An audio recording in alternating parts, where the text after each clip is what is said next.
Right. First of all, I would like to thank you for this interview, and I'm pleased to come to the college. It's part of my home, this college. I have spent a lot of time in the college. And my experience in the college is that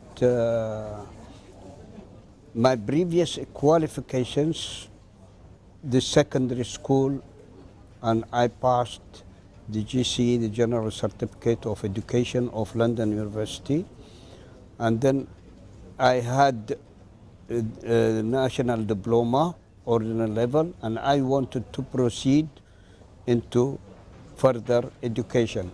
So I heard about the higher colleges of technology in 1989 or so, and then I came to register in the college, and they straight away accepted me because I have good English, etc. Now, the higher colleges of technology is one of the prominent institutes in the United Arab Emirates, as I will say, as well as it is, I would say, it's worldwide known because it is being recognized by many universities and academic institutes in UK, etc. Now, my experience is that I joined the college in 1989, and then I started.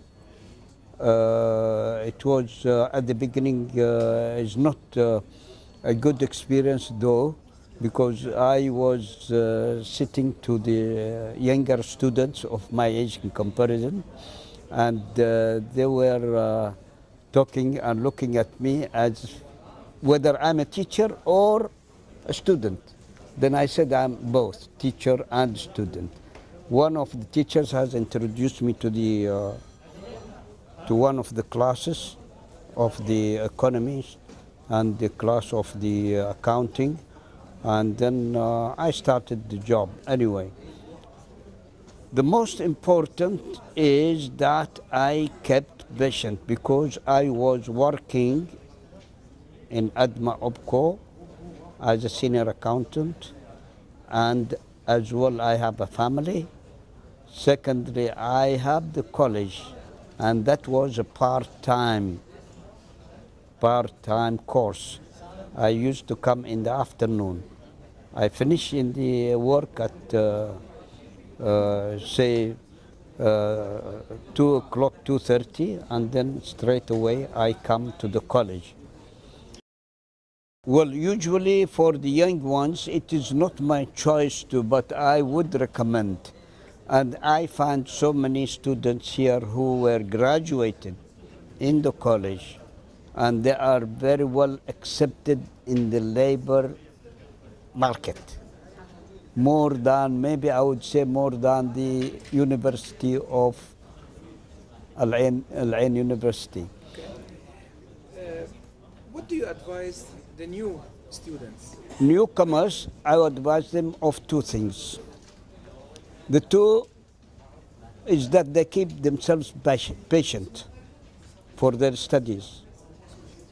And secondly, they have to be serious about their studies, not to care about their friends more than the study. This is one of the things.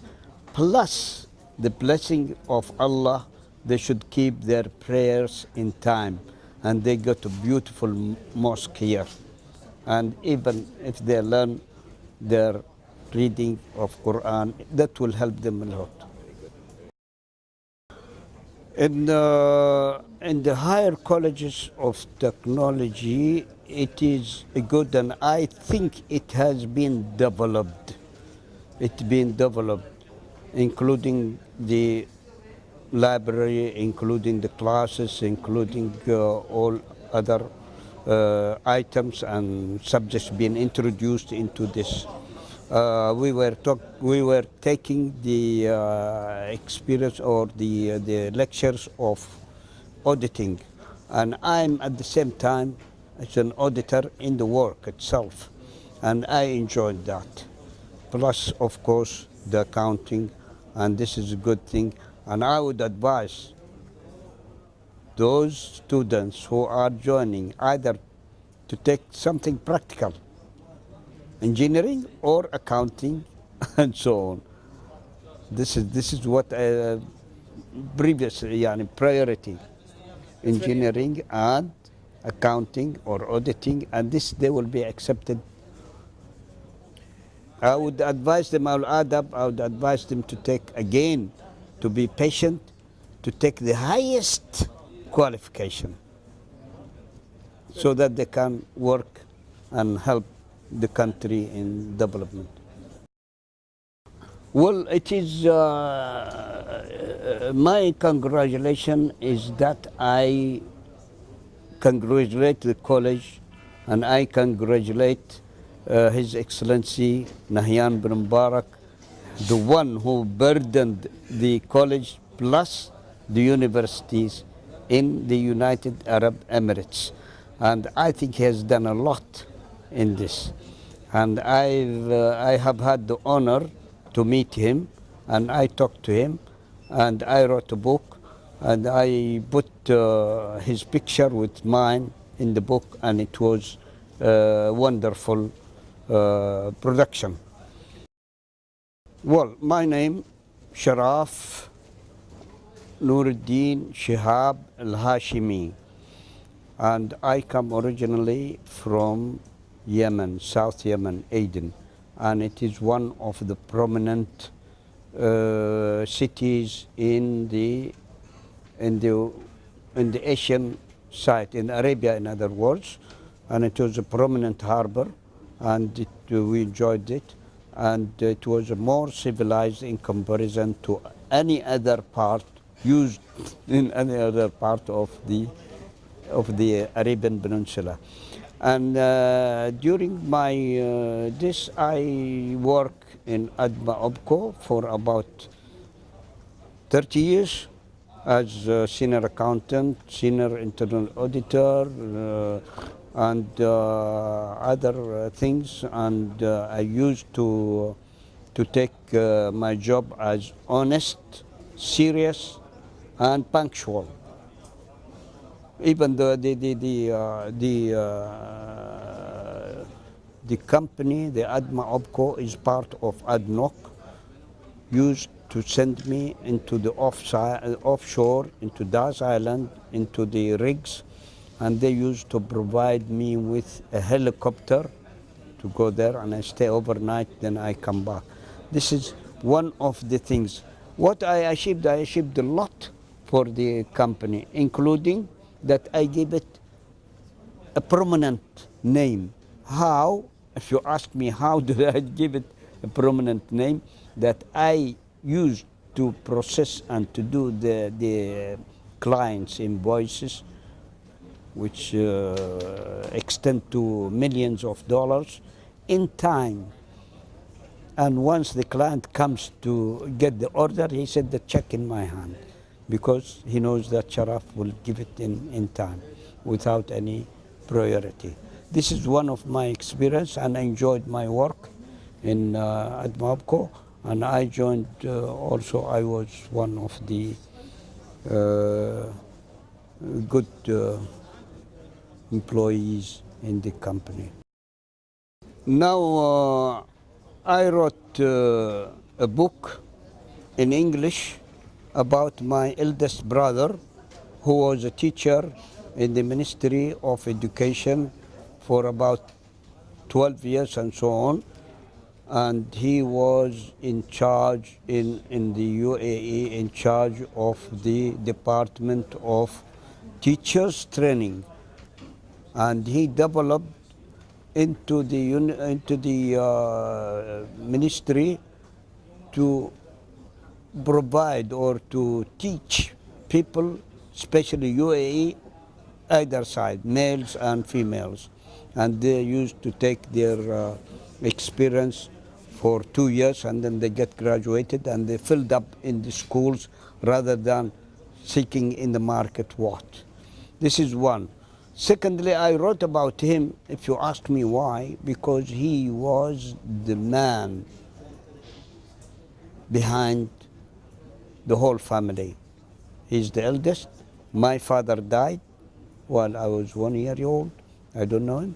Then this man took over and he moved us from one place, from the countryside to the civilized country. And I compared him like Joseph the Dreamer.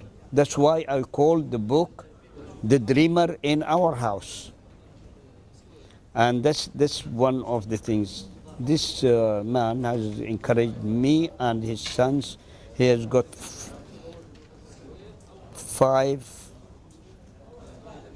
three daughters, three daughters, and two sons, 5, 6 maybe, I don't remember. Most of them, 4 of them are doctors.